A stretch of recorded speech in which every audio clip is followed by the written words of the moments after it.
Bismillahirrahmanirrahim. Wa ma umiru illa liya'budullah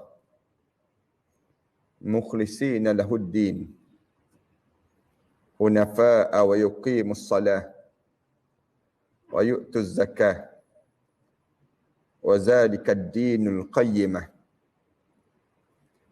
Tidak ada satu pun perintah yang Allah perintahkan pada kamu wahai manusia, kecuali perintah tersebut bertujuan untuk menjadikan diri kamu hamba kepada Allah. Mukhlishina lahuddin. Apabila kamu menjadi hamba pada Allah, kamu diminta supaya ikhlas dalam beragama. Wa yuqimus salah, kamu diminta supaya mendirikan sembahyang. Wa yu'tuz zakah, dan kamu diminta supaya menunaikan zakat. Wa zalika ad-dinul qayyimah. Inilah agama yang paling bernilai ataupun paling lurus dalam hidup kamu, iaitu Islam. Surah Al-Bayyinah ayat yang ke-8. Pengurusi dan ahliatan kuasa surau, pimpinan-pimpinan di semua peringkat, muslimin dan muslimat sekalian.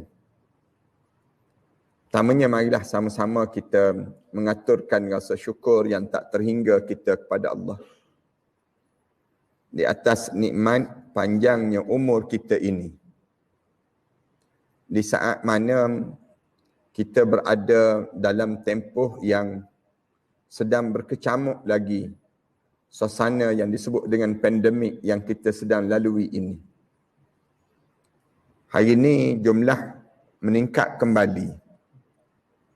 Sampai peringkat kita tak jangka dia balik semula kepada jumlah 5 angka di kalangan kita. Kemudian yang tersebut sedang terjadi di kalangan kita, maknanya kita boleh faham kemarahan Allah belum lagi reda pada kita. Itu yang kita kena faham berdasar pada angka yang sentiasa yang kita bilang angka saja. Semenjak daripada 2 tahun nak masuk tahun ketiga dah kita ni. Kita sedang bilang angka-angka. Di sebalik angka tu para haniskan kena faham. Kalaulah jumlah itu semakin meningkat ataupun semakin naik dan kita ingat dah nak turun, tiba-tiba naik balik. Kita kena faham satu je. Kemarahan Allah belum lagi reda pada kita. Menunjukkan kita ni mesti berbuat sesuatu dalam hidup kita supaya kita ni terselamat daripada satu suasana yang getir yang berada di hadapan kita ini. Suasana yang getir yang kita akan lalui di hadapan kita nanti yang disebut dengan alam barzah. Alam yang kalaulah sekiranya kita tak fokus dan kita tak ambil berat terhadap keadaan yang sedang kita lalui ini, kita akan berlaku kematian di kalangan kita. Kita akan mati, para hadirin sekalian. Walaupun sekarang kita tak mati, tapi boleh jadi kalau sekiranya kita tak ambil berat terhadap persiapan kita untuk lepas pada mati dalam hidup kita, mungkin kita di antara orang yang menyesal, yang menghadap di hadapan Allah Subhanahu Wa Taala, kerana kita tak buat apa-apa dengan peluang yang Allah sedang bagi pada kita sekarang ini.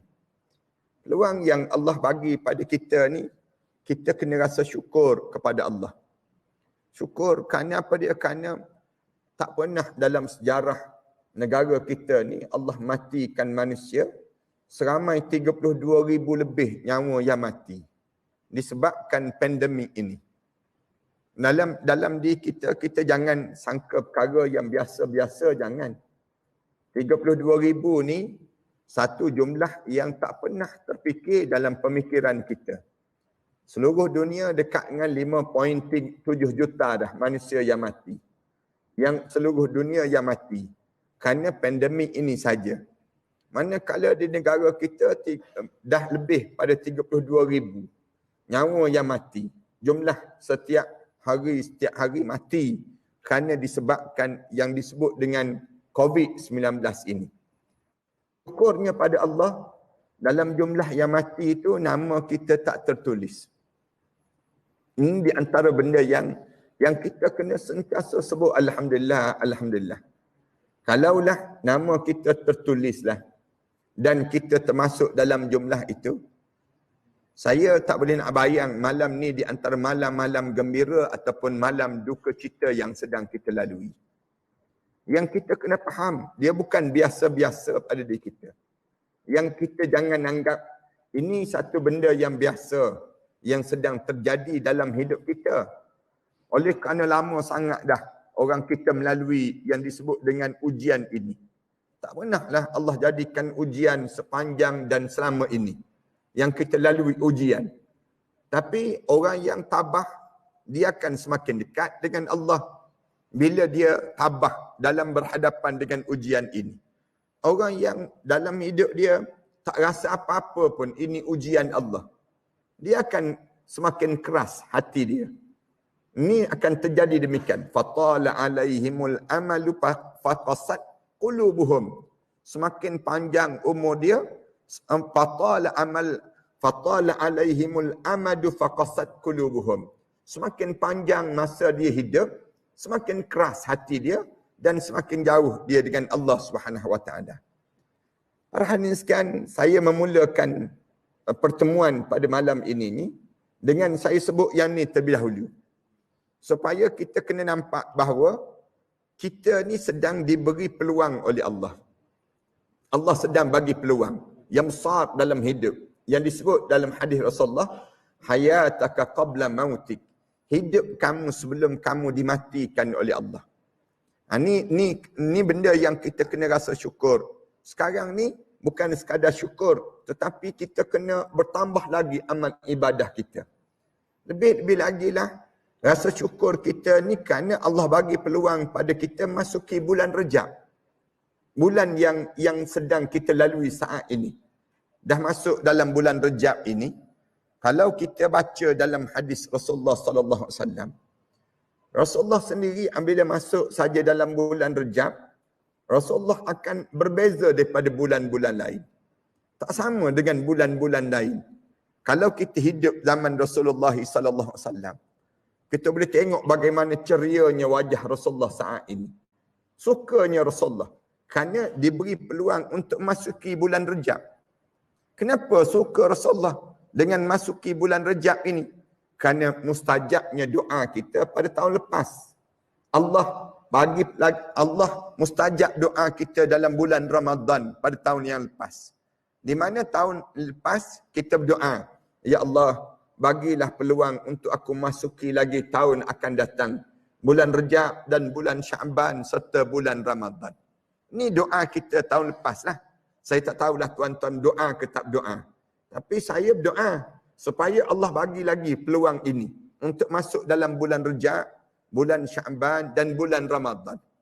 Sampai peringkat bila Rasulullah sallallahu alaihi wasallam masuk saja dalam bulan Rejab ini, Rasulullah ajar kita baca sepotong doa.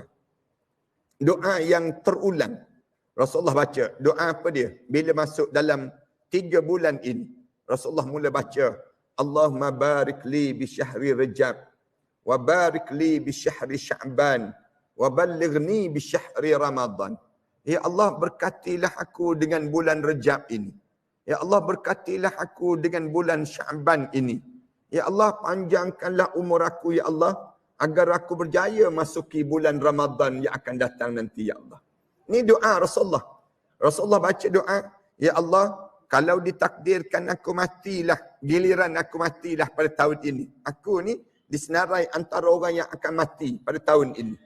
Maka matilah aku setelah mana aku berjaya masuki bulan Ramadan, ya Allah. Ini doa Rasulullah sallallahu alaihi wasallam lah. Kalau doa kita, ya Allah, biar sempat raya lah, ya Allah. Raya tu yang utama kitanya. Orang kita kan ni pun dah sibuk dah. Sibuk dah bercakap tentang boleh balik raya ke tak boleh balik raya tahun ni. Kita sibuk dengan raya. Kita tak nampak dengan doa yang dibaca oleh Rasulullah sallallahu alaihi wasallam. Para hadirin sekalian, kalau para hadirin sekalian rajinlah baca doa-doa Rasulullah sallallahu alaihi wasallam. kita tak berjumpa doa Rasulullah bila dia masuk dalam bulan-bulan tertentu. Rasulullah baca doa khusus dan Rasulullah gabung 3 bulan dalam satu doa Rasulullah. Tak ada tuan-tuan. Tuan-tuan rajin baca doa-doa Rasulullah. Mana ada Rasulullah baca doa untuk masuk bulan Rabiul Awal. Padahal bulan Rabiul Awal ni bulan kelahiran Rasulullah kan. Tapi kenapa Rasulullah tak baca doa nak masuk dalam bulan Rabiul Awal? Rasulullah bila masuk bulan Muharram, tidaklah kata Rasulullah gabung 3 bulan. Terus doa nak masuk bulan Muharram. Bulan Zulhijjah, bulan 12 dalam kalender Islam. Bulan besar juga dalam Islam. Tapi tak ada doa khusus. Rasulullah baca doa bila masuk dalam bulan Zulhijjah. Padahal bulan Zulhijjah ni bulan besar dalam Islam. Hari Raya Aidil Adha. 3 hari raya. Hari pertama tak di, hari yang pertama campur lagi 3 hari baki. Maknanya 4 hari kita beraya Aidil Adha. Nak sebutnya besarnya Aidil Adha. Tapi Rasulullah tak baca doa. Hari dalam bulan Zulhijjah diajar supaya kita buat ibadah korban. Tapi tak ada baca doa nak masuk dalam bulan Zulhijjah. Tapi kenapa bila masuk saja bulan Rejab, Rasulullah baca doa. Ya Allah, berkatilah aku dengan bulan Rejab. Berkatilah aku dengan bulan Sya'ban. Panjangkanlah umur aku, ya Allah. Biar berjaya aku masuki dalam bulan Ramadan, ya Allah. Ini yang kita kena tanya. Kenapa jadi demikian dalam hidup kita? Mari kita bicarakan tentang tajuk ni. Nak sebutnya besarnya nilai bulan Rejab ini sampai Allah asingkan dia daripada bulan-bulan hurum yang lain. Bulan-bulan haram yang lain. Bulan haram ni dalam Islam ni ada 4 bulan. Ada 4 bulan, bulan haram. Inna iddatash syuhur indallahi 12 syahra. Yauma khalaqas samawati wal ard. Minha arba'atun hurum. Allah Subhanahu Wa Taala sebut, semenjak aku ciptakan langit dan bumi ni, aku jadikan 12 bulan untuk kamu lalui. 12 bulan untuk menggenapkan setahun. Daripada 12 bulan itu ada 4 bulan. Bulan yang diharamkan oleh Allah. Bulan haram ni bulan apa dia? Bulan Rejab. Ni bulan dipanggil bulan haram. Kemudian Allah asingkan. Lepas pada tu Allah jarakkan. Bulan Rejab. Kemudian lepas pada itu Allah jadikan bulan Sya'ban bukan bulan haram. Bulan Ramadan bukan bulan haram. Syawal bukan bulan haram. Kemudian masuk Zulkaidah, Zulhijjah dan bulan Muharram. 4 bulan ini. Kenapa Allah jadikan bulan ni bulan terasing? Bulan Rejab. Terasing tapi dianya macam bulan Zulkaidah, Zulhijjah dan bulan Muharram ni Allah rapatkan 3 bulan. Tapi yang ni Rejab ni Allah jadikan khusus. Bulan ini menjadi bulan besar dalam Islam. Bulan haram ni maksudnya apa dia? Orang Arab kalau dia berada dalam sibuk dia dengan kerja-kerja urusan dunia dia, tapi bila Arab sebelum daripada ni tengah-tengah minum arak, tengah berjudi, berzina dan sebagainya, masuk saja satu Rejab, dia berhenti daripada buat maksiat. Berhenti dia. Tengah perang, berhenti. Masuk saja malam satu Rejab, berhenti perang. Kenapa? Hormat. Ni cara Allah nak suruh kita menghormati bulan ini. Besar nilai bulan ini. Sehingga kan Allah gandakan pahala. Gandakan pahala dan gandakan dosa. Bagi siapa-siapa yang buat pahala dalam bulan Rejab, Allah gandakan berganda-ganda di sisi Allah. Besarlah nilai pahala ni yang dijadikan dalam bulan Rejab. Allah muliakan kita dengan cara demikian. Kemudian lepas pada tersebut, dalam bulan ini juga Allah jadikan kemuliaan yang banyak. Sampai Rasulullah bila masuk saja dalam bulan Rejab, Rasulullah baca doa terus. Doa yang saya sebut tadi lah, yang kita jangan terhenti daripada kita ulang dan kita ulang. Kita akan tanya, kenapa bulan Rejab? Kenapa tidak bulan-bulan yang lain? Kita akan tanya demikian. Kenapa Rasulullah beria sangat? Jawabnya, 3 bulan ini merupakan satu cara Allah nak hadiahkan pada umat Nabi Muhammad sallallahu alaihi wasallam. Tanda sayangnya Allah pada umat Nabi Muhammad dengan Allah anugerahkan pada kita ni dengan 3 bulan yang bernilai ini. Ini satu cara yang kita kena faham. Kemuliaan yang Allah turunkan pada umat Nabi Muhammad sallallahu alaihi wasallam. dibesarkan dengan 3 bulan ini. Bulan Rejab, bulan Sya'ban dan bulan Ramadan. Kita tanya lagi, macam mana Allah nak tunjuk sayang dengan Allah bagi pada kita 3 bulan ini? Ni kita akan tanya soalan demikian. Jawabnya kerana masa kita hidup tidak sepanjang usia umat terdahulu. Dibandingkan dengan masa umat terdahulu, semua Allah jadikan panjang-panjang masa mereka hidup. Bila mereka panjang masa hidup, umat terdahulu panjang masa mereka hidup, menyebabkan banyaklah pahala yang mereka buat. Dibandingkan dengan kita, yang kita hidup singkat, pahala banyak mana yang kita ada. Yang kita jangka-jangka kita nak minta syurga Allah. Para hadirin sekalian, tak rasa malu ke? Waktu mana kita berdoa tu, kita nak minta syurga Allah. Dalam keadaan yang dalam hidup kita ni, amalan tak seberapa dalam hidup kita.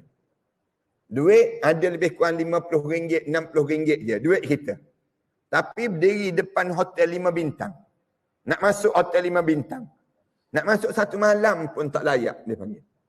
1 malam pun tak layak. Kita gambarkan demikian. Kita ni hidup sekejap je. Umur umat Muhammad ni, Rasulullah sebut, di antara 60 tahun hingga 70 tahun.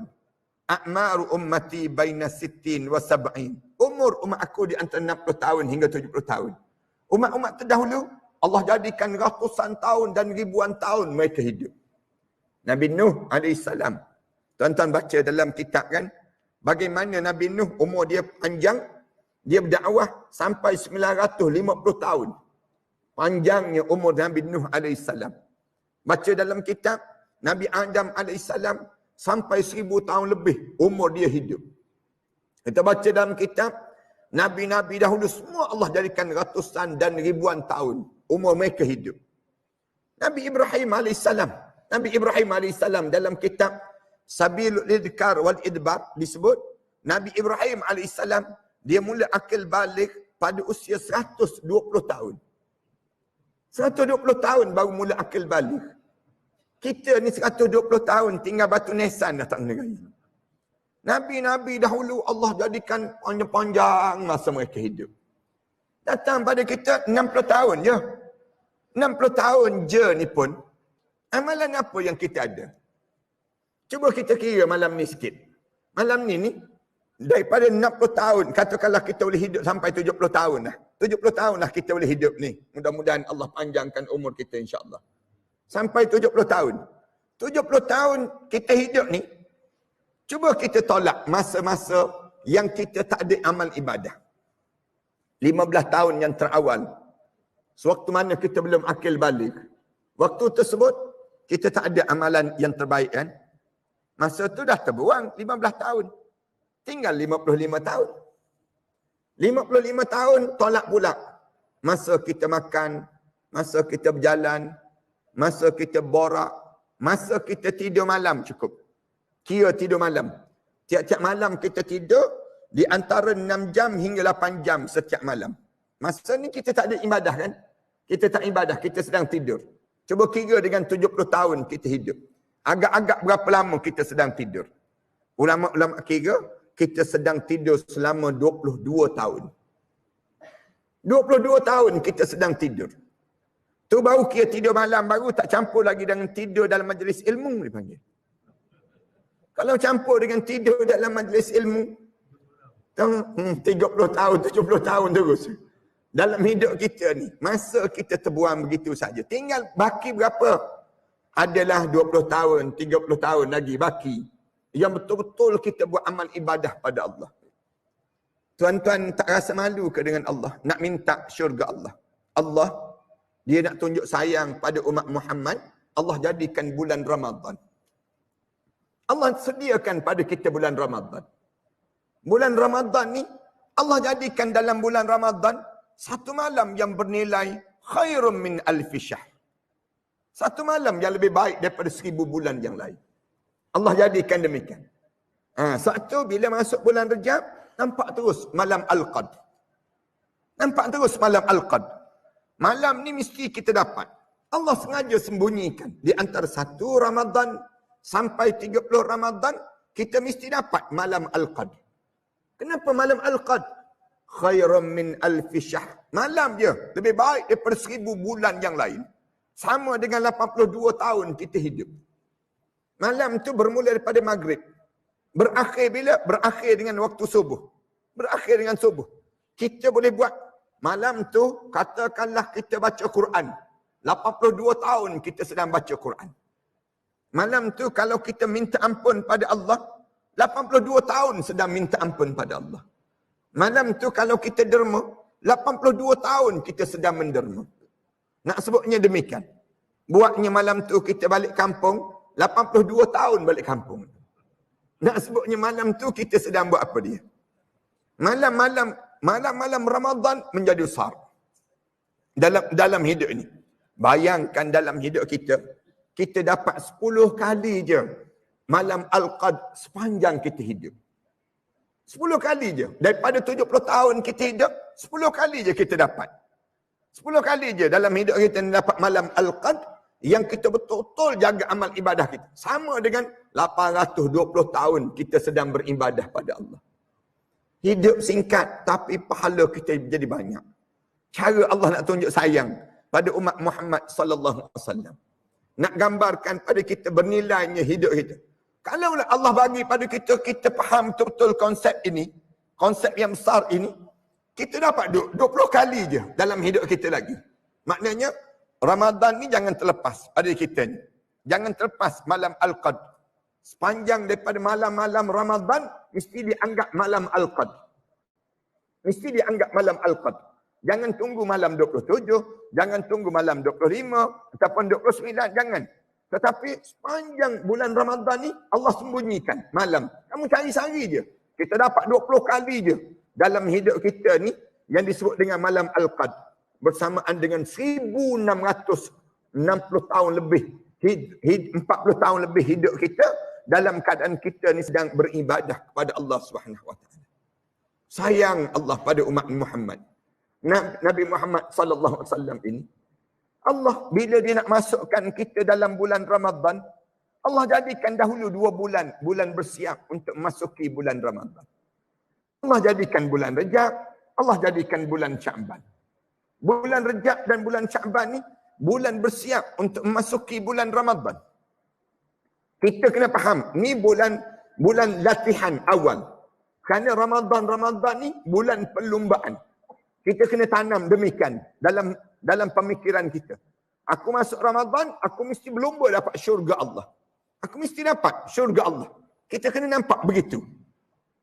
Sampai Rasulullah kata celakalah mana-mana orang masuk dalam bulan Ramadan. Rasulullah baca doa, celakalah mana-mana orang masuk di bulan Ramadan, dia keluar daripada bulan Ramadan, nama dia tetap tertulis di pintu neraka, tak tertulis di pintu syurga Allah SWT. Kan banyak kan hadis-hadis Rasulullah cerita tentang mengenai besarnya nilai Ramadan, nak suruh dapatkan nilai untuk dapat syurga. Masuk Ramadan, maknanya kamu masuki dalam bulan untuk melayakkan kamu bonus yang besar untuk dapatkan syurga Allah SWT. Allah sediakan bulan Rejab, bulan Sya'ban, supaya kita ni bersiap nak masuk dalam bulan Ramadan. Mana ada orang masuk tournament mana-mana sekalipun, dia tanpa latihan. Tak ada.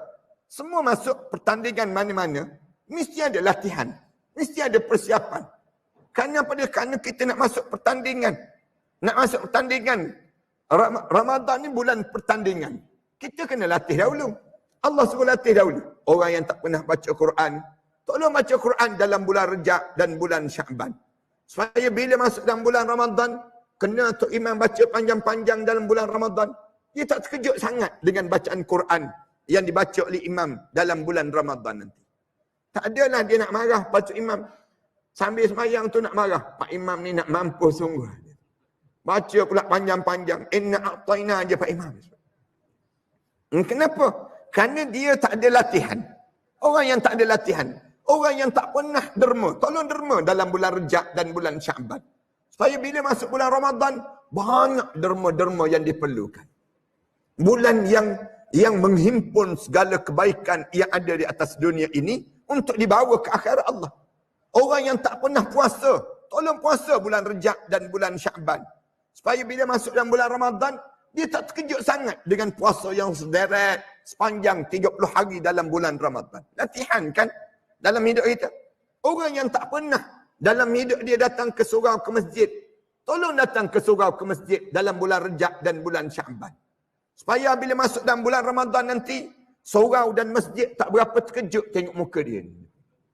Muka ni tak pernah nampak dalam bulan-bulan lain. Bulan Ramadan nampak pula.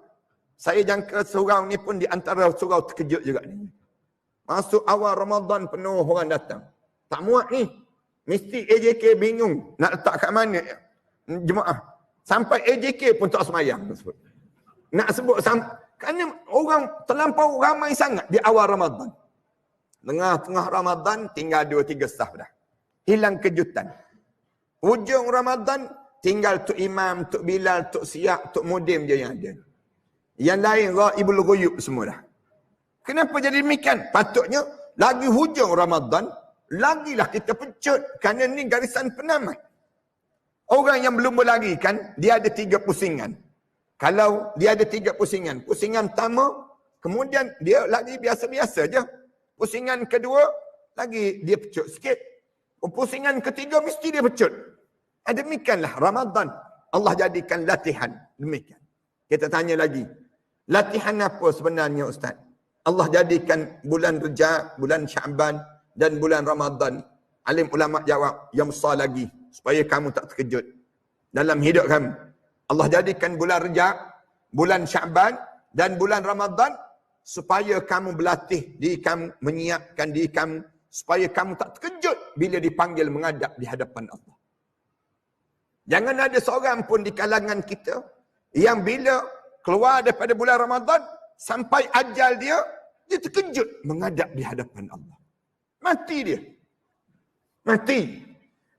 Tuan-tuan bilang, sahabat-sahabat kita yang mati belum sempat Ramadan pada tahun ini. Cuba bilang di kalangan mereka tersebut. Cuba ingat nama-nama di kalangan sahabat-sahabat kita. Yang dia mati di saat mana tak sampai bulan Ramadan. Dan dia masuk dalam bulan Ramadan tahun lepas, tiba-tiba dia tak bersiap untuk menghadap di hadapan Allah. Suatu kita, tiap-tiap kali mana kita masuk saja dalam bulan Rejab, bulan Sya'ban dan bulan Ramadan ni, kita kena anggap ni Ramadan terakhir dalam hidup. Ni Rejab yang terakhir dalam hidup. Jangan main-main dalam hidup kita. Kenapa kita kena bersiap? Kita tanya, kenapa? Terkejut ke Ustaz masuk dalam kubur nanti? Ramai yang terkejut.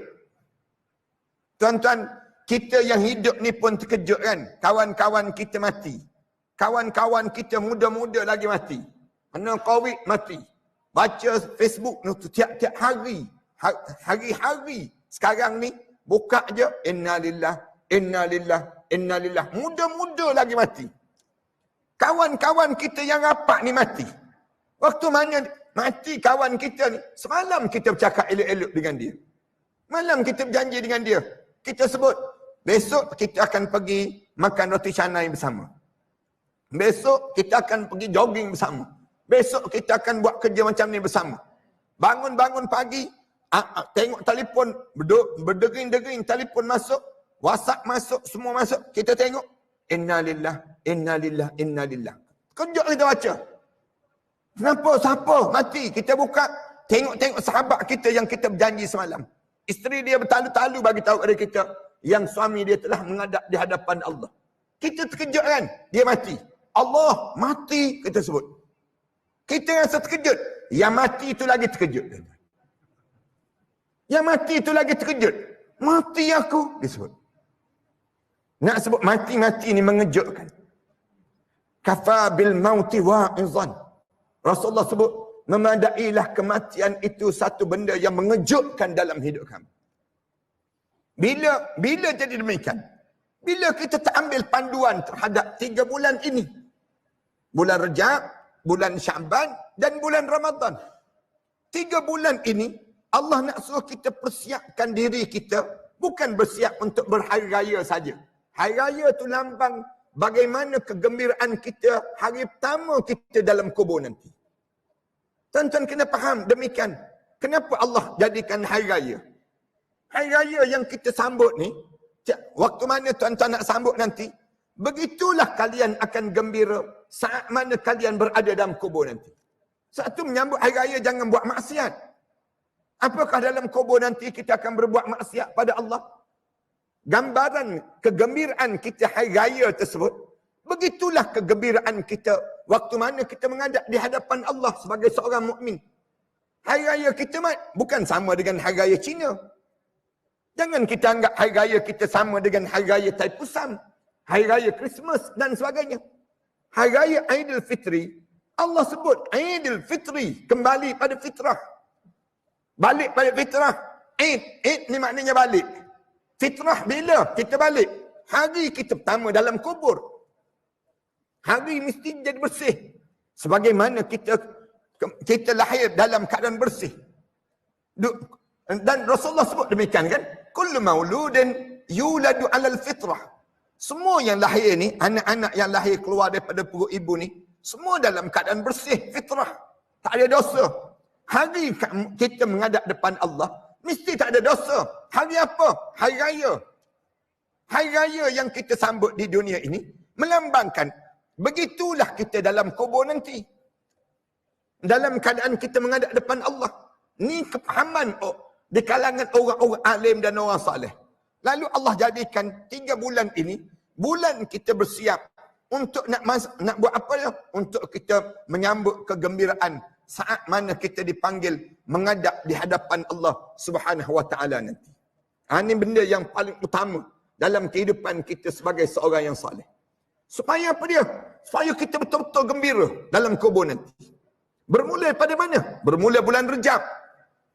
Bulan Rejab ni bulan kegembiraan untuk kita nak sambut kegembiraan dalam kubur nanti. Dalam kubur nanti.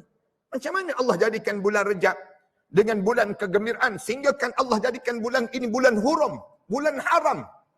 Di antara bulan-bulan haram yang kita tak boleh pegang.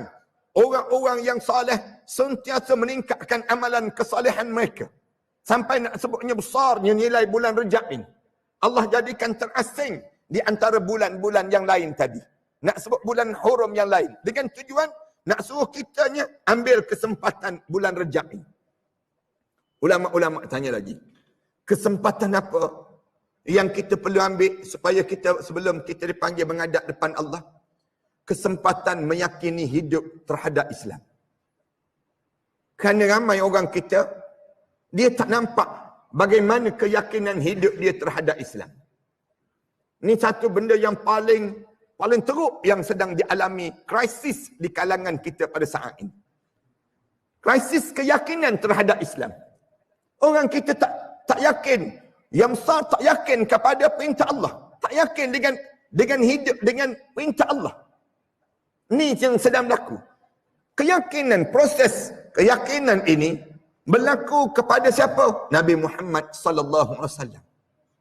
Bila dia diuji oleh Allah dengan ujian kewafatan 2 orang yang disayangi dalam hidup Rasulullah.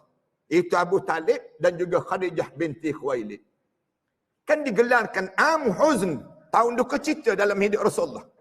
Rasulullah diuji dengan ujian kewafatan orang yang disayangi. Tuan-tuan sayanglah pada siapa? Bila tuan-tuan sayang pada seseorang tersebut, tuan-tuan sayang betul-betul ada dia, tuan-tuan akan dapat ujian daripada dia. Allah jadikan dia tu menjadikan ujian dalam hidup. Rasulullah disayang kepada isteri dia Khadijah binti Khuwailid. Allah wafatkan Khadijah binti Khuwailid. Dia sayang pada Abu Talib. Allah wafatkan dia. Wafatkan Abu Talib. Nak ajar Islam ni tak perlu bergantung dengan orang. Hidup ni jangan hidup bergantung dengan orang. Allah wafatkan yang ni. Sampai Rasulullah, malam-malam Rasulullah tak boleh tidur dekat rumah Rasulullah. Tidur kat rumah, kat mana? Kat rumah kakak sepupu Rasulullah, Ummu Hani. Ummu Hani, malam-malam Rasulullah tidur di rumah Ummu Hani. Lepas dia waktu malam saja, Rasulullah datang ke rumah Ummu Hani. Ummu Hani nanya, kenapa dengan kamu ya Rasulullah? Datang ke rumah aku. Yang kamu kan ada rumah sendiri. Rasulullah jawab, rumah aku dibayangi dengan wajah-wajah Khadijah. Aku tak boleh tinggal di rumahku kerana terlampau rindu dengan Khadijah.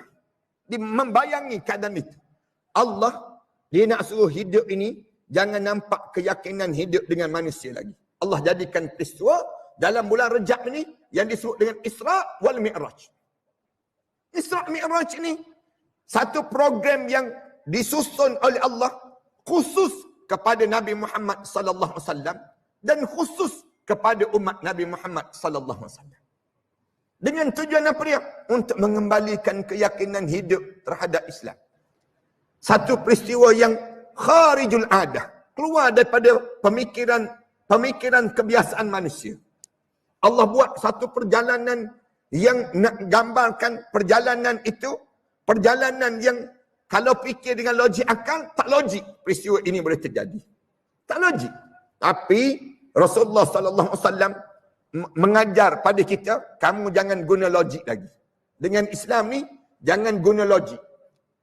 Bila berlaku peraturan Allah dengan kehendak nafsu kamu, kamu kena dahului kehendak Allah dibandingkan dengan kehendak nafsu kamu.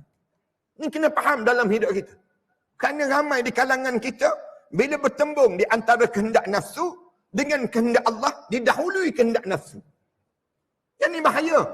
Padahal kita ni, macam mana pun kita susah, macam mana pun kita payah, kena dahului Allah dalam hidup. Sifat kita demikian. Sebagaimana yang Allah tunjukkan dalam peristiwa Isra wal Mi'raj. Saya tak bercadang nak cerita malam ni satu-satu peristiwa Isra Mi'raj.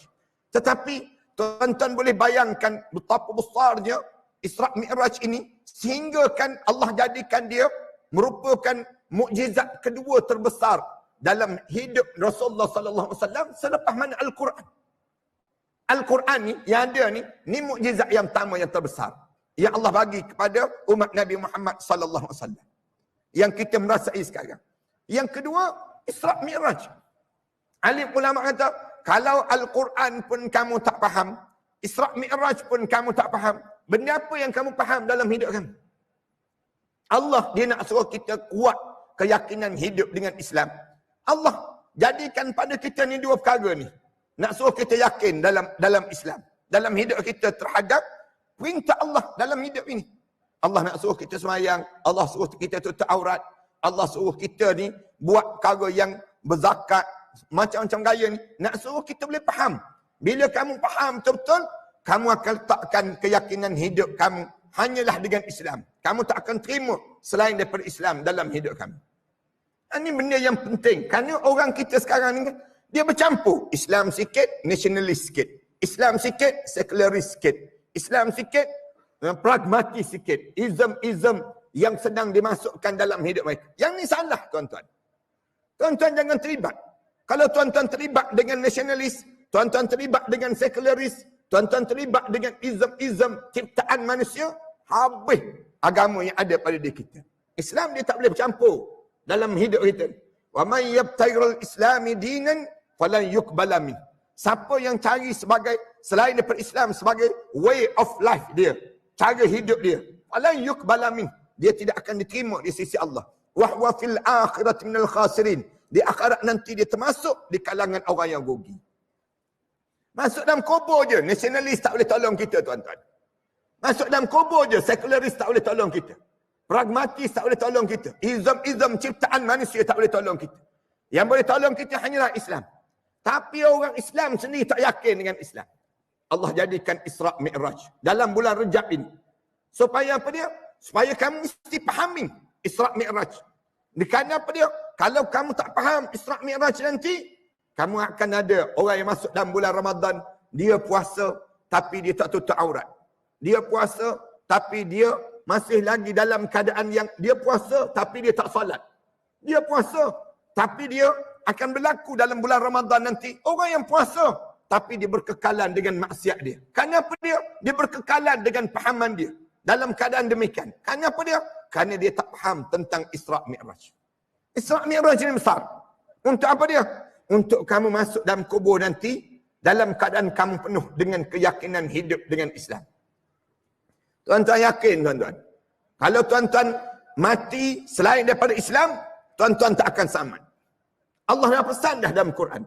Wala tamutunna illa wa antum muslimun. Allah sebut demikian.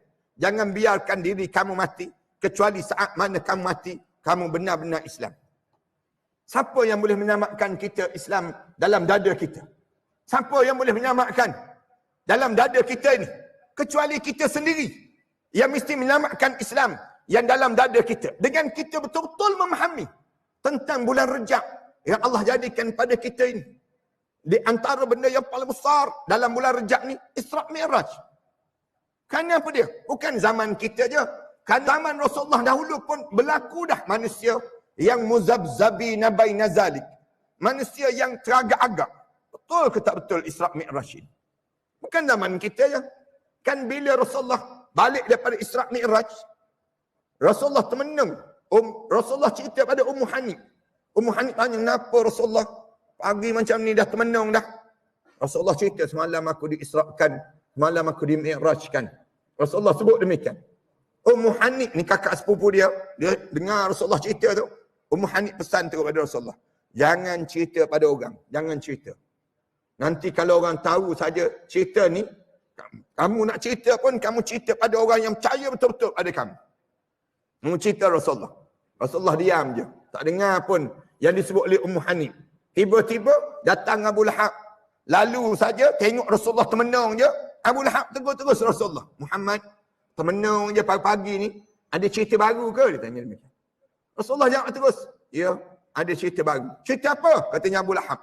Tanya Rasulullah, semalam aku diisra'kan, semalam aku dimi'rajkan. Kejut Abu Lahab. Isra' tu benda apa? Mi'raj tu benda apa? Rasulullah sebut terus, semalam aku diperjalankan daripada Masjidil Haram sampai Masjidil Aqsa. Kemudian daripada Masjidil Aqsa aku dimi'rajkan. Daripada Masjidil Aqsa sampai Sidratul Muntaha. Kemudian aku turun kembali pagi tadi. Abu Lahab tanya, kamu pergi bila? Pergi semalam. Balik bila? Balik pagi tadi. Rasulullah sebut demikian. Abu Lahab pun kata, ni cerita sensasi juga ni. Ni kalau panggil TV 10, TV 20 mesti glamour punya.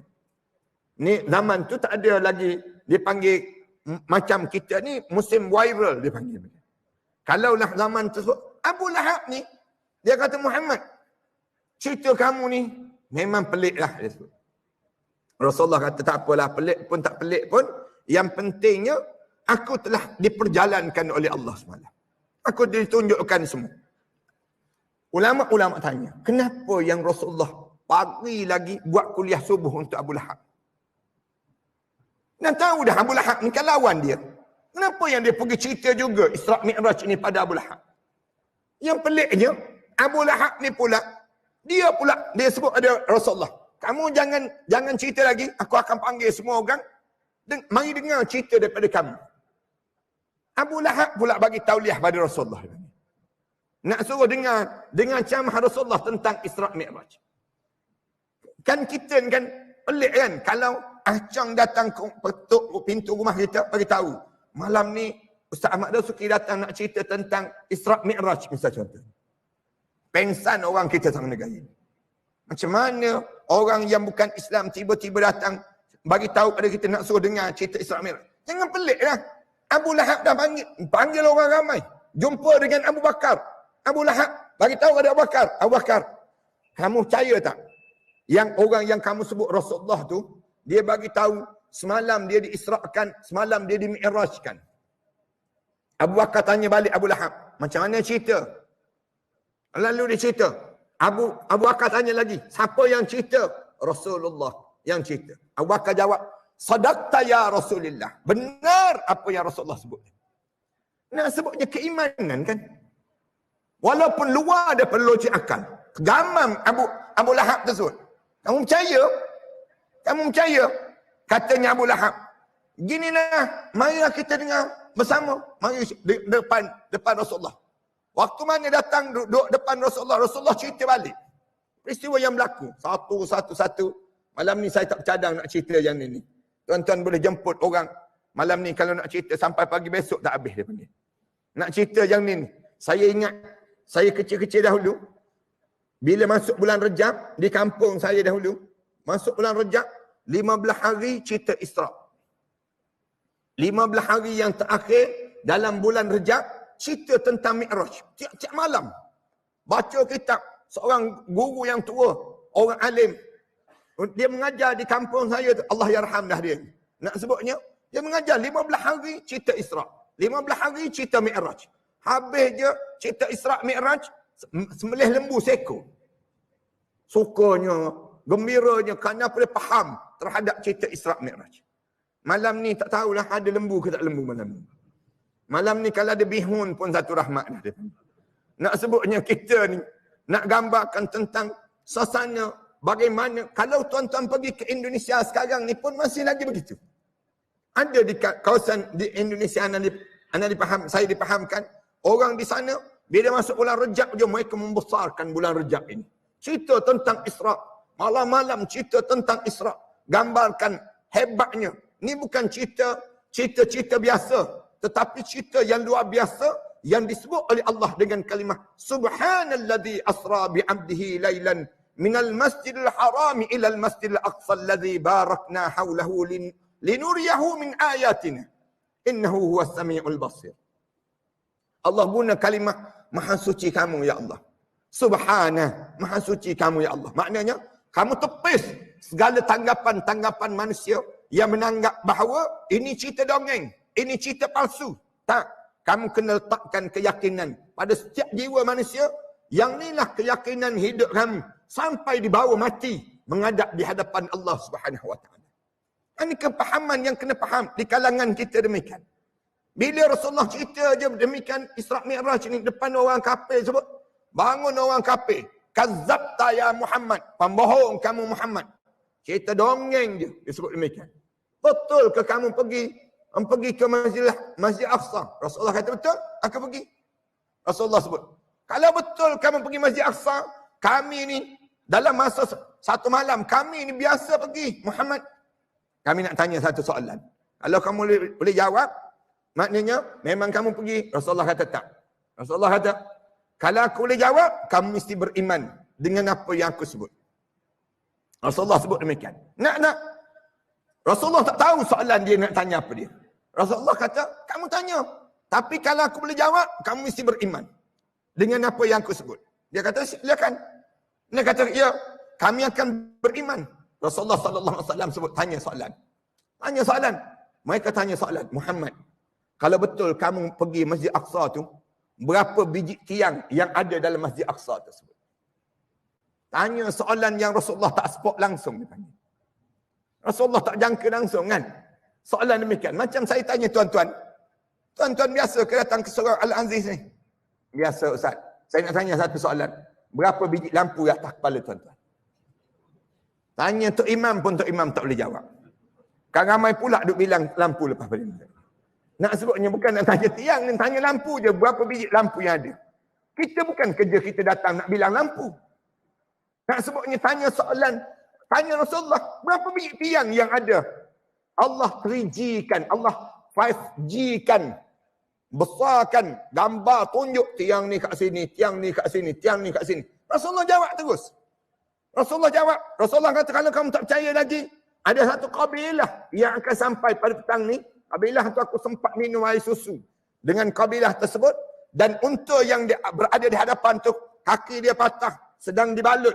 Dan kaki dia sebelah lagi tu, jalan dalam keadaan terhincut-hincut. Rasulullah kata, kamu tunggu kabilah tu, kamu tanya dia, aku sempat minum ke tidak susu di kalangan mereka sebut.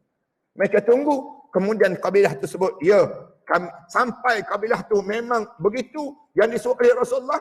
Dan tanya oleh mereka, ya tak, betul tak Muhammad sempat minum susu dengan kamu? Mereka jawab, ya, kami sempat minum susu dengan Muhammad dalam perjalanan dia pulang daripada Mi'raj dia menghadap di hadapan Allah. Beriman? Tetap tak beriman. Orang kafir dulu, kini dan selama-lamanya begitulah. Ini perangai orang kafir sampai Allah sebut walan tarda ankal yahud walan nasara hatta tattabi'a millatahum. Orang kafir ni kamu jangan letak dalam hati ya, senang cerita. Jangan letak dalam hati. Orang kafir ni dia tak akan redha pada kamu sampai bila-bila. Ni diajar dalam Al-Quran. Kerana kekufuran dia. Dia kufur pada Allah. Dia lawan orang Islam. Dia akan bunuh orang Islam.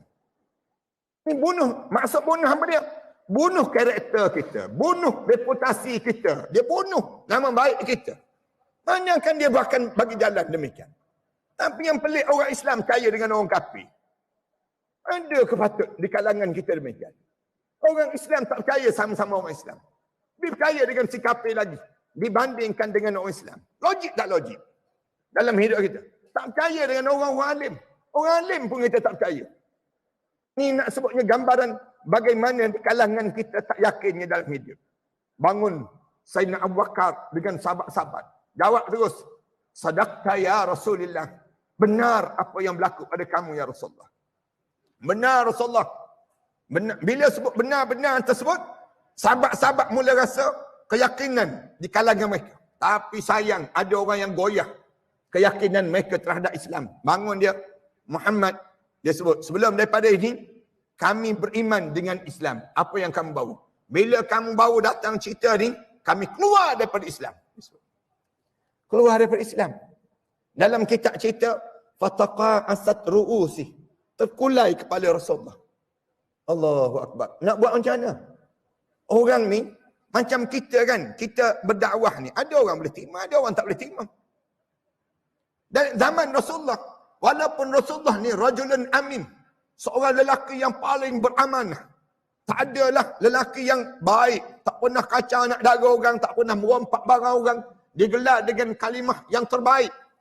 Tapi ada mereka nak ikut Rasulullah. Tak. Mereka sebut, bohonglah Muhammad.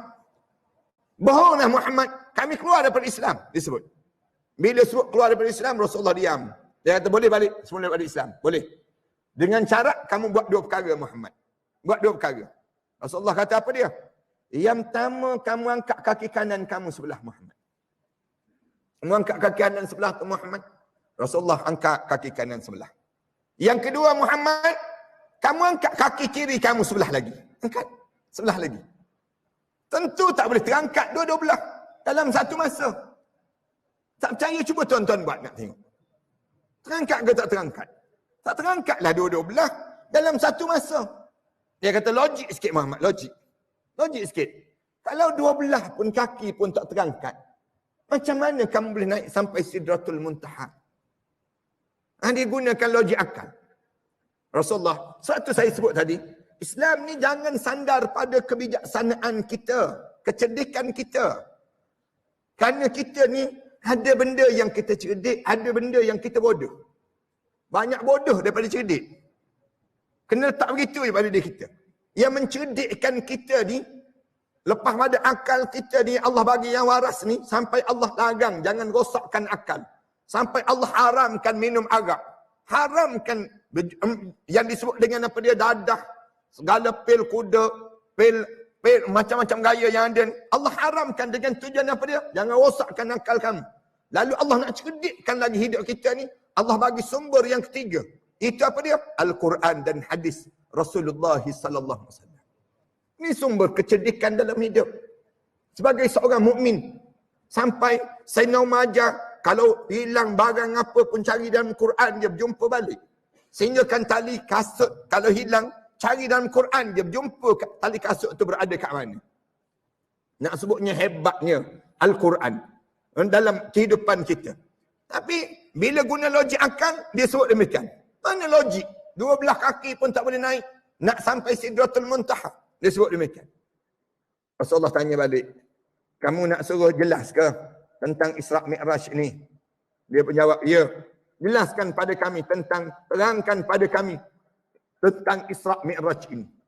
Rasulullah kata, pergi rumah Umar. Kamu pergi rumah Umar. Umar akan jelaskan pada kami. Umar akan terangkan pada kami. Dia pun luguh bendul, pergi rumah Umar. Pergi rumah Sayyidina Umar. Sampai di rumah Sayyidina Umar tanya. Rasulullah suruh datang? Ya. Muhammad suruh datang, terangkan pada kami tentang Isra' Mi'raj. Katanya, Sayyidina Umar, kamu diam-diam kat sini. Jangan pergi tempat lain, kata Umar. Sayyidina Umar masuk dalam bilik, ambil pedang, keluar balik, pancung kepala kawan tersebut. Bila pancungnya kepala, terkejut sahabat-sahabat yang lain. Umar, Rasulullah bukan suruh pancung kepala. Rasulullah suruh terangkan pada dia. Terangkan pada dia. Sayyidina Umar kata tu pancung kepala tu terang tu. Sayyidina Umar sebut demikian. Kemudian sahabat-sahabat tak faham lagi. Sahabat-sahabat sebut pada Umar. Umar, Rasulullah bukan suruh pancung kepala. Rasulullah suruh terangkan pada dia. Sayyidina Umar sebut, sahabat-sahabat, kalau Rasulullah terang pada dia, dia tak faham. Kalau Umar terang lagi, dia tak faham. Orang seumpama Rasulullah terang pada dia pun dia tak faham.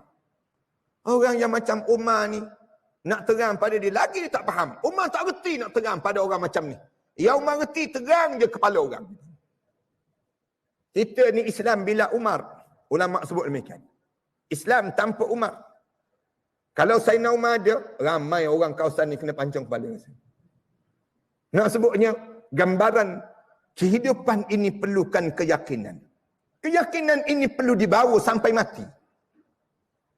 Keyakinan ini perlu dibawa sampai mati. Tak boleh keyakinan hidup ini dalam keadaan sekejap yakin, sekejap tak yakin. Dengan Islam. Bukan begitu hidup kita. Mesti kita bawa sampai menghadap depan Allah. Bila kita masuk Islam, keyakinan kita tak ada jalan boleh menyamakan kita. Kecuali Islam saja boleh menyamakan kita. Dalam ekonomi kita, ekonomi Islam. Sosial kita, sosial Islam. Politik kita, politik Islam. Kehidupan kita, kebudayaan kita, semua Islam. Jangan kita cari selain daripada Islam. Sebab bila kita cari selain daripada Islam, kita akan berjumpa dalam peristiwa Isra' Mi'raj bagaimana kesan orang yang menolak Islam dan bagaimana kesan orang yang menerima Islam dalam hidup mereka. Sebab itu Allah tunjukkan dalam Isra' Mi'raj ini dua benda yang besar. Syurga dan neraka. Ditunjukkan dalam Isra' Mi'raj ini. Selain daripada diajar dalam Isra' Mi'raj ini, satu ibadah yang boleh menyamakan dalam hidup kami. Ibadah yang boleh menyamakan kita sampai ke akhirat yang disebut dengan solat. Walaupun asalnya solat ni difardukan 50 waktu. Tapi Allah dia nak ajar bila diminta kurang oleh Nabi Muhammad, oleh kerana Nabi Musa alaihissalam sebut umat kamu tak mampu, umat kamu tak mampu, umat kamu tak mampu. Sampai 7 kali berulang-alik turun naik itu minta sampai 5. 5 tu pun Nabi Musa kata, jangan, minta dengan Allah, kurangkan lagi. Rasulullah kata, kalau minta kurang lagi, kosong terus. Kosong terus nanti. Rasulullah kata, al-khamsah kal-khamsin. Rasulullah sebut, 5 waktu, bagaikan 50 waktu kamu sedang buat amal ibadah. Rasulullah gambarkan demikian.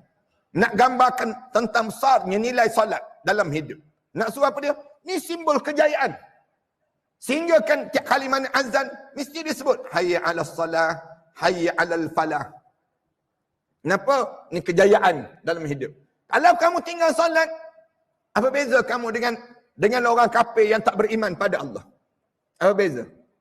Kalau bila kamu tak tutup aurat, apa beza kamu dengan orang yang tak beriman pada Allah? Si munafik yang kejam dalam hidup dia tersebut. Apa beza dalam hidup kita dengan mereka? Allah jadikan dalam hidup kita ni simbol. Diri depan syurga tu, Rasulullah kata, aku tengok umat aku yang paling ramai masuk dalam syurga Allah. Ramai Rasulullah sebut. Rasulullah senyum. Wajah Rasulullah cerita tentang gambaran syurga. Rasulullah sallallahu alaihi wasallam cerita tu indah sungguh. Rasulullah kata, ma la ainun ra'. Mata ni tak boleh nak bayang. Cantik sungguh, cantik. Mata tak pernah terbayang macam mana cantiknya syurga. Wala uzunun sami'at. Telinga ni tak ada seorang pun yang pernah mendengar bagaimana indahnya suara-suara dalam syurga Allah. Wala khatar ala qalbil bashar. Rasulullah kata, hati ni tak terdetik secantik ini syurga Allah Subhanahu wa taala. Rasulullah cerita terus, aku tengok dalam syurga Allah tu semua orang-orang miskin yang lebih ramai dibandingkan dengan orang kaya yang masuki dalam syurga Allah. Rasulullah sebut demikian. Sampai Rasulullah baca doa, Allahumma ja'alna miskinan wa amitna miskinan wahsyurna yaumal qiyamati ma'masakin. Ya Allah, jadikanlah kehidupan aku ni miskin ya Allah. Kemudian matikanlah aku ni bergaul dengan orang miskin ya Allah. Dan kemudian ya Allah, matikanlah aku dengan orang-orang miskin ya Allah. Kemudian bangkitlah aku di akhirat nanti dengan orang-orang miskin ya Allah. Doa ni kan, saya baca tadi tak ada seorang pun nak amin doa ni. Doa jadi miskin kan? Mana ada orang nak jadi miskin? Allahumma ja'alna miskinan wa amitna miskinan wa hsyurna yaumal qiyamati masakin. Kalau saya bagi doa ni pun tak ada orang nak hafal doa. Doa jadi miskin. Kita kata, kenapa orang miskin yang ramai? Kerana tak banyak sesi soal jawab dia di hadapan Allah. Miskin dia, semakin dia diuji oleh Allah dengan kehidupan yang sementara di dunia ini, semakin merapatkan diri dia dengan Allah. Hebat dia. Menjadi takjub di kalangan para malaikat Allah tengok orang yang macam ni. Dibandingkan dengan orang kaya, yang semakin kaya semakin melampau dalam hidup dia. Kalla innal insana la yatgha ar-ra'ahu istaghna. Allah cerita demikian. Manusia ni akan jadi tagut. Bila tagut? Bila dia jadi kaya? Bila dia dah mula jadi kaya, dia rasa senang hidup dia, dia tak sedar diri dalam hidup dia. Tak datang dah masjid-masjid. Tak datang dah nak dengar kuliah-kuliah. Hanya nak dengar. Tapi orang-orang yang hidup dia dalam keadaan seadanya dalam hidup, tentulah dia akan rasa adanya Tuhan. Tentu dia rasa adanya Allah dalam hidup dia untuk dia menumpang, untuk dia bergantung dan berharap kepada Allah Subhanahu Wa Taala. Ni kelebihan orang miskin dibandingkan orang kaya. Tapi tidaklah orang kaya ni menyebabkan dia tak boleh masuk dalam syurga langsung, tidak. Tapi lambat nak masuk. Sejarak mana di antara orang miskin dengan orang kaya? Arba'ina kharifan. Sejarak lebih kurang 40,000 tahun. Rasulullah sebut demikian. Masuk juga tapi lambat dipanggil demikian. Orang kaya pun. Kenapa dia jawab dia banyak? Orang miskin tanya. Allah tanya dia. Televisyen ada televisyen? Televisyen tak ada ya Allah. Habis kamu tengok apa tiap-tiap hari? Tengok besen je ya Allah. Orang miskin kan? Cuba tanya orang kaya, televisyen ada televisyen. Dia tanya ada yang berapa inci ya Allah, dia tanya. Tu Allah tak tanya lagi, astro ada astro. Beyond ke tak beyond astro kamu? Kamu ni bayar bulan-bulan ke astro. Kamu remah untuk seorang masjid ni, berapa banyak kamu bayar tiap-tiap bulan? Tuan-tuan yang ada astro, tuan-tuan bayar astro, bil tiap-tiap bulan. Tuan-tuan tak derma sebanyak yang sama juga, baik tuan-tuan jual malam ni tuan-tuan. Astro tuan-tuan. Marah orang astro ni tak kena gaya. Saya nak sebut, kenapa kita boleh bayar yang tu? Tiba-tiba untuk masa depan hidup kita di akhirat kita tak boleh sanggup belanjakan demikian. Logik sikit dalam hidup. Benda ni kena berfikir waras lah dalam hidup kita. Cara kita berfikir sebagai seorang mukmin dipanggil.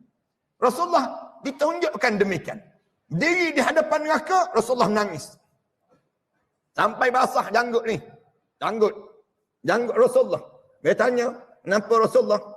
Umat aku yang ramai masuk dalam neraka, Rasulullah sebut.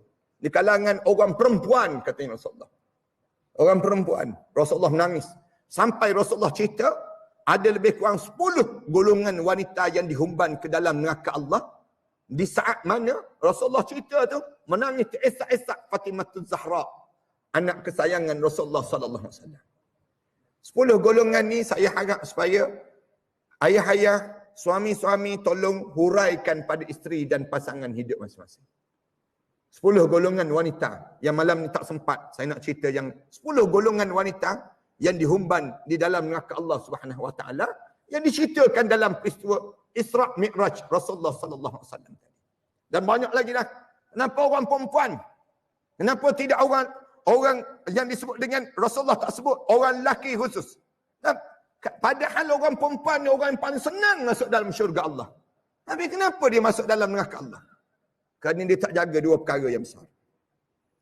Dia tak jaga hubungan dia dengan Allah dan juga Rasul. Yang kedua, dia tak boleh jaga hubungan dia dengan suami dia. Ni menyebabkan orang perempuan dihumban ke dalam neraka Allah. Kalau dia boleh jaga dua perkara ni, dia boleh masuk dalam syurga pintu mana dia nak. Orang perempuan saya nak pesan, kalian janganlah menyakitkan Allah dan juga Rasul. Dan kalian janganlah menyakitkan hati suami kalian. Kalian menyakitkan Allah dan juga Rasul dengan mulut-mulut kalian mengumpat, mencerca, memaki dan tak reda dengan pemberian yang Allah bagi dalam hidup kalian. Itulah menyakitkan Allah dan juga Rasul. Kalian sentiasa mengungkit-ungkit dalam setiap pemberian yang Allah bagi. Menyebabkan terjadi demikian dalam hidup kita. Akhirnya kita tak taat pada perintah Allah. Ini yang bahaya. Bila kalian tak taat pada perintah Allah, salat kalian cuai. Wahai orang perempuan. Bila salat kalian cuai? Saat mana kita uzur, orang perempuan uzur. Di waktu mana dia uzur, darah dia kotor, di saat tersebut macam mana dia nak jaga? Kadang-kadang dia pergi kerja. Perempuan yang kerjaya di pejabat dan sebagainya. Darah kotor kering pukul 9 pagi. Dia nak solat zuhur kat mana? Dia nak mandi kat mana? Dia tak mandi. Dia tinggalkan waktu zuhur. Dia tinggalkan asar. Petang baru dia balik. Baru dia mula solat. 2 waktu dia tinggal. Kalian menyakitkan dalam hidup kalian. Ini nak sebabnya jadi demikian. Menyakitkan hati suami. Dengan bahasa-bahasa yang kalian gunakan pada suami kalian. Angkat suara terutamanya. Orang perempuan, kali kalian mengangkat suara depan suami kalian. Sehingga terkesan dalam hati suami kalian. Orang lelaki ni, asyik kena tengking dia pada isteri. Lama-lama, sakit hati. Dia simpan je dalam hati orang lelaki ni. Dia simpan dalam hati dia, perasaan dia. Dia tak nak baik dengan isteri dia. Padahal, dia sakit hati dengan isteri dia. Terjadi perkara demikian. Kenapa senyap semua macam pernah kena je dia panggil. Saya sebut malam ni, bau perasan ya tak ya juga. Orang lelaki ni, belum kahwin memang banyak mulut. Tapi kalau dah kahwin, mulut dia disimpan dalam hati. Saya sentiasa ulang yang ni. Ni penyakit lelaki Melayu terakhir dia panggil. Dia suka simpan dalam hati. Orang perempuan belum kahwin tak ada mulut. Dah kahwin mulut dekat mulut. Bila mulut dekat mulut, dia tak suruh lurus keluarga dia. Di saat itu dia menyakitkan hati suami dia. Maka saat mana kalian meninggal dunia, kalian ingat boleh masuk dalam syurga Allah. Tertutup pintu syurga Allah. Terbuka luas pintu neraka Allah untuk kalian. Hati-hati orang perempuan. Dalam bab ini, terutama dalam bab ini, sentiasalah kalian meminta ampun pada suami kalian. Dan jadilah kalian bagai Fatimatul Zahra. Jadilah kalian bagaikan Khadijah binti Khuwailid. Jadilah kalian bagaikan Aisyah dan juga yang disebut dengan Fatimatul Zahra dan juga Hafsah. Ramai lagi isteri-isteri Rasulullah yang boleh jadikan ikutan dalam kehidupan kalian. Kenapa kalian tak boleh belajar untuk menjadi bagaikan isteri-isteri Rasulullah sallallahu alaihi wasallam? Kenapa kalian menjadikan keakuan dalam kehidupan kalian lebih menjadikan kekejaman dalam hidup kita dibandingkan dengan kesalehan yang ada di kalangan mereka tersebut? Minta maaf. Kerana suasana ni yang terjadi mendahului nafsu dibandingkan mendahului agama dalam hidup. Kebanyakan, termasuk ustazah-ustazah. Saya nak sebut, ada ustazah-ustazah yang cakap mendahului nafsu dibandingkan mendahului agama dalam hidup mereka. Bahaya. Tulisan-tulisan yang ditulis oleh beberapa orang ustazah yang menulis mendahului nafsu dia. Menghina poligami, misal contohnya. Mencerca perintah Allah. Mengherdik dan sebagainya. Kamu mendahului nafsu dibandingkan kamu mendahului agama. Mengarut dia panggil jadi demikian. Di kalangan sebahagian di kalangan kita. Saya nak sebut kalimah ini supaya kita boleh faham. Keadaan kita mengikut perintah Allah kan. Kita dalam susunan yang diatur dalam perintah Allah Subhanahu Wa Taala. Ramai kan orang kita, dia sebut dalam bab nafsu dengan agama je contoh. Ramai orang perempuan dia kata, saya tak tolak poligami Ustaz. Misal contoh poligami. Saya tak tolak poligami. Tapi jangan suami saya je dia sebut. Orang lain tak apa semua dia sebut. Orang lain tak apa semua. Tapi jangan suami saya saja. Inilah di antara benda yang sedang terjadi di kalangan kita. Rosak dalam hidup kita. Dia panggil, kita tak boleh nak jaga perintah Allah. Adalah tu kaedah kenapa Allah susun begitu, susun begini. Kerana kita diajar supaya hidup ni bukan saling berkasih sayang sama makhluk. Tapi sayang pada Allah menjadi keutamaan dalam kehidupan kita. Ini keutamaan pada diri kita. Salam sikit pada ustazah-ustazah yang menulis pelik-pelik dalam Facebook dan seumpama. Ada juga yang jenis demikian. Yang tulis benda-benda yang tak sepatutnya. Tulisan menghina perintah Allah Subhanahu Wa Taala. Merosakkan perintah Allah dalam kehidupan kita. Ini kena faham dalam konsep kita beragama di kalangan kita. Kemudian dalam masa yang sama, bila Rasulullah cerita benda demikian, nak suruh apa dia? Nak suruh timbulkan rasa kekuatan dalam keimanan kita pada Allah Subhanahu Wa Taala tadi. Bulan Rejab, bulan yang Allah jadikan satu program yang besar. Bulan Isra' Mi'raj. Lepas pada bulan Rejab, Allah masukkan kita bulan Sya'ban. Bulan Sya'ban, Allah jadikan dua program. Dua program. Nak suruh belum kita mati masuk dalam kubur, dua program ni kamu kena hadam. Betul-betul. Yang pertama peristiwa yang disebut dengan Nisfu Sya'ban. Yang orang Melayu kita sambut. Tapi orang Arab tak sambut. Nisfu Sya'ban. Tapi orang kita, dia buat lah. Baca Quran dan sebagainya. Nisfu Sya'ban ni ada ke dalam hadis Rasulullah? Ada. Rasulullah cerita malam Nisfu Sya'ban. Ada kebesaran dia, ada kelebihan dia dan sebagainya. Satu peristiwa yang disebut dengan Nisfu Sya'ban. Yang kedua, yang besar, yang disebut dalam Al-Quran. Orang Melayu kita tak sambut, tapi orang Arab kebanyakan sambut. Apa dia? Peristiwa pertukaran kiblat. Yang berlaku dalam bulan Sya'ban. Yang asalnya menghadap pada Masjid Al-Aqsa, semayang ni, menghadap pada Masjid Al-Aqsa, kemudian sampai di Madinah, orang Yahudi ejek Rasulullah. Apalah Muhammad, semayang sama dengan kiblat kita juga. Dia kata agama dia betul, agama kita salah, tapi dia semayang menghadap sama dengan kiblat kita juga. Kenapa? Rasulullah rasa betul. Betul apa yang disebut oleh Yahudi ini sendiri. Lalu Rasulullah doa. Panjang Rasulullah solat. Rasulullah dongak kepala. Dongak kepala. Dalam bulan Sya'ban tu, turun ayat Quran.